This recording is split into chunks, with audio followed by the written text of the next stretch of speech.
Now I want to show you how you can blend the stain and the Timberlux finish together on a stock to match an old original finish. And this is a pre-war Model 12 skeet stock. So the finish that's left on here was put on in the pre-war era, but it's been machine sanded with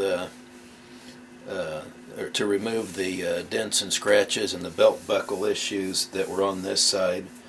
And we're going to put Timberlux on the stock and sand it in to fill the pores, and then we'll add stain right to that.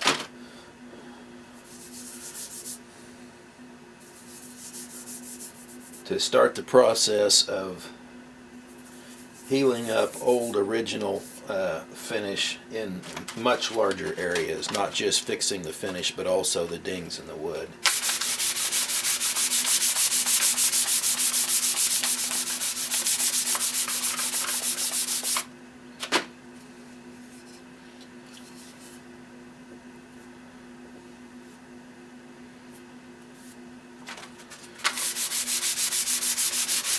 Here you can see I'm using a 3M sponge pad sanding block with the 220 grit paper on the face of it.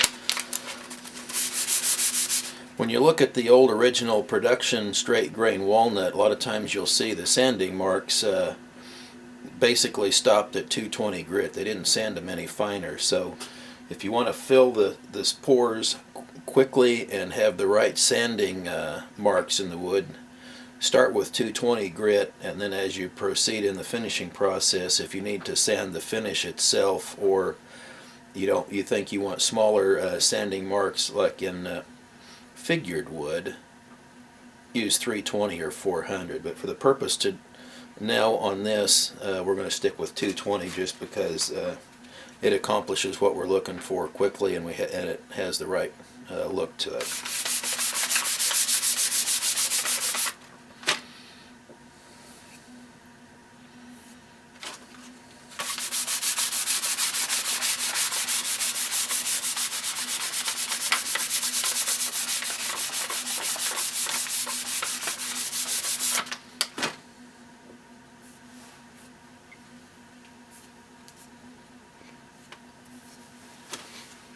Purpose here is to simply get enough Timberlux on the surface of the wood to make a good putty to rub into the pores.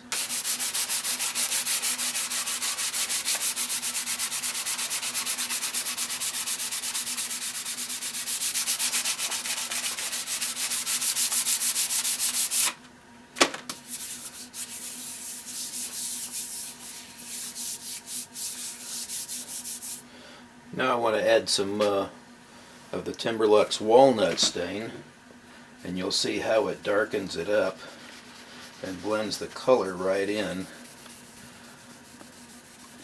to match the original color.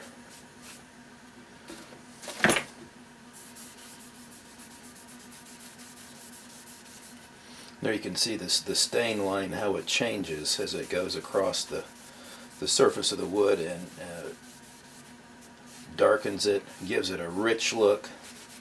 And this is staining the Timberlux and the wood together. So you can either leave it dry like this, or if you're anxious to see what it looks like, you can put a thin coat of Timberlux over the side so it all dries together.